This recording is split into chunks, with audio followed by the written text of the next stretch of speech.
Saudara-saudara, pada dasarnya manusia itu ya dari sononya itu ingin diterima, ya, ingin diberi perhatian. Ya. Maka kalau tidak diterima atau kurang perhatian, ya dia cari tempat orang lain yang mau terima dia, ya. Siapapun dia. Ya. Hal yang sama juga terjadi pada kisah Yesus ketika mau pergi ke Yerusalem. Dia mengutus lebih dahulu beberapa orang mendahului dia. Dan ketika mereka mau masuk ke sebuah desa, orang Samaria ditolak. Mengapa ditolak? Ya, orang Samaria musuhan sama orang Yahudi, sama orang Yerusalem. Tidak mau, ya, bermusuhan.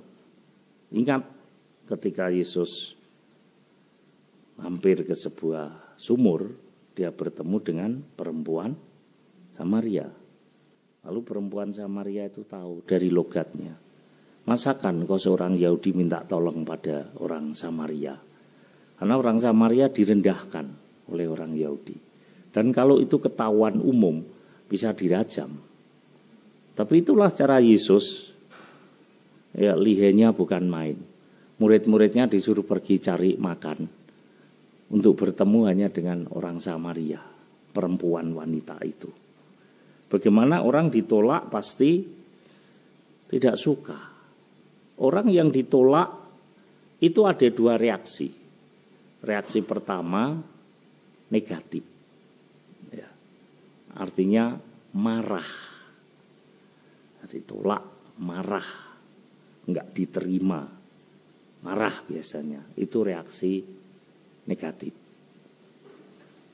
Kayaknya sah-sah saja sih, karena aku ditolak, marah, ya. Ya, adil loh. Sering kan kita itu menanyakan keadilan Tuhan. Tuhan, kamu tidak adil sama saya. Kamu sudah buat baik tapi nggak diterima. Yang kedua adalah reaksi positif. Ya, kalau tadi negatif, marah dan lain sebagainya, sekarang positif. Positifnya apa? Yaitu ya pergi ke tempat lain. Ketika orang itu bereaksi positif, kata Yesus, saya ini mau mewartakan kasih.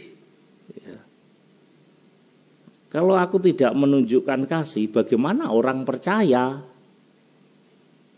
Aku kan datang bukan untuk membinasakan orang, melainkan untuk menyelamatkannya.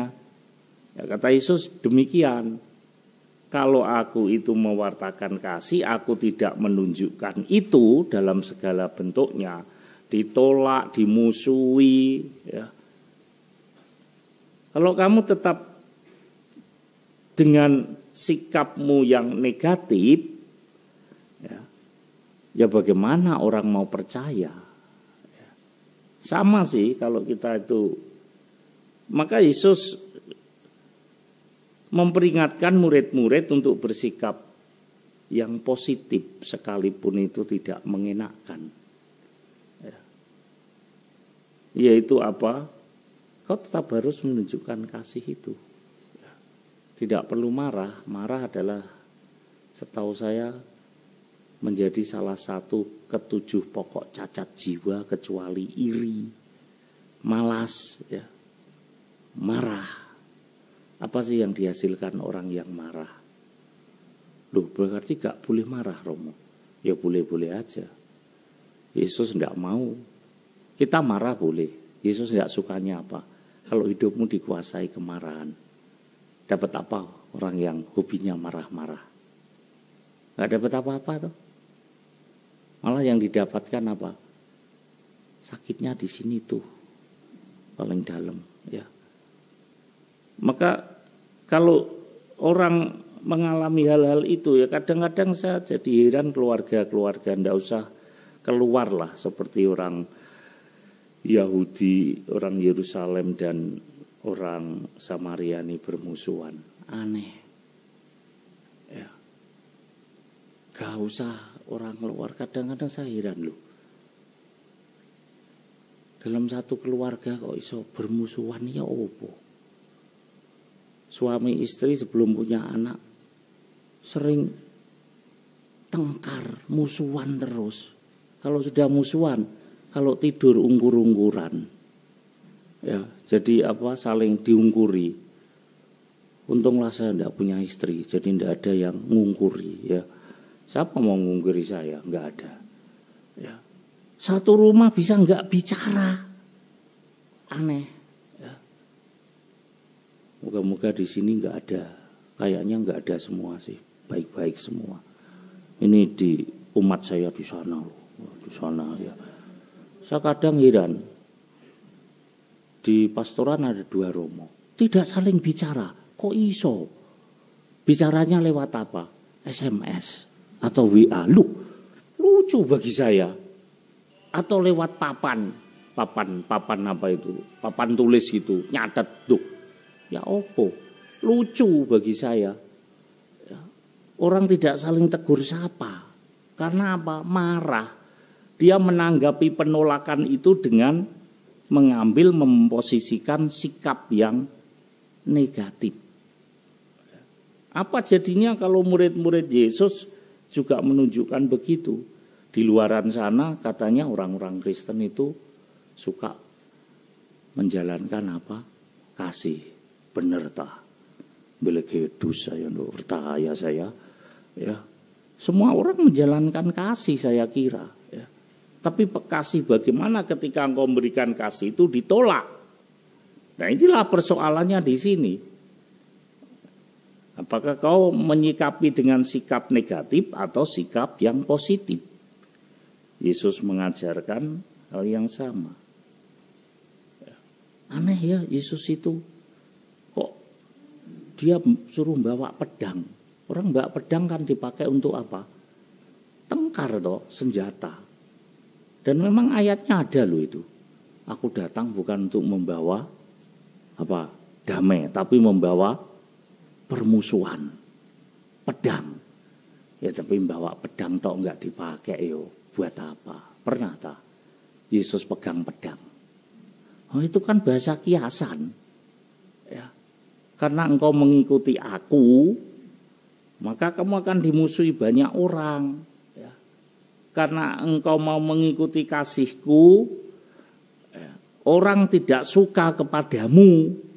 Dan itu akan permusuhan karena engkau mengikuti aku, engkau bisa ditolak di keluargamu. Sudah banyak pengalaman seperti itu orang yang mengikuti Yesus. Disingkirkan, dikucilkan, dibuang, bahkan mau dibunuh. Seperti itu. Apakah engkau juga akan balas seperti itu? Lalu apa? Motivasinya kita mengikuti Yesus kalau juga balas membalas. Artinya Yesus suruh bawa pedang itu untuk supaya ketika engkau dimusuhi bukan untuk balas.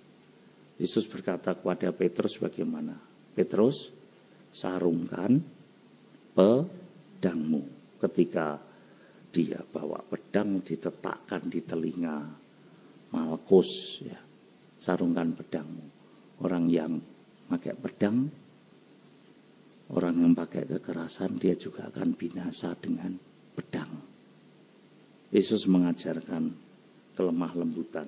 Hari ini kita merayakan memperingati Santo Vincentius Apaulo, ya, yang senantiasa dalam hidupnya dia juga memberikan perhatian kepada orang-orang miskin dan tersingkir.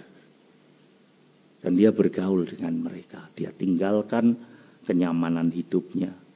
Dan dia berkarya untuk memperhatikan orang-orang kecil. Orang-orang kecil siapa yang perhatikan? Kalau orang kaya, akeh. Ya. berarti termasuk pastor orang yang kaya. Karena yang memperhatikan kan banyak. Tapi kalau dia tidak perhatikan juga, orang yang di dalam satu paroki tidak diperhatikan, siapa yang harus menjadi garda terdepan? Ya harusnya para pastor. Supaya orang-orang yang tersingkir, orang-orang yang miskin secara materi juga mendapat perhatian dan juga mendapat penerimaan. Kita juga diundang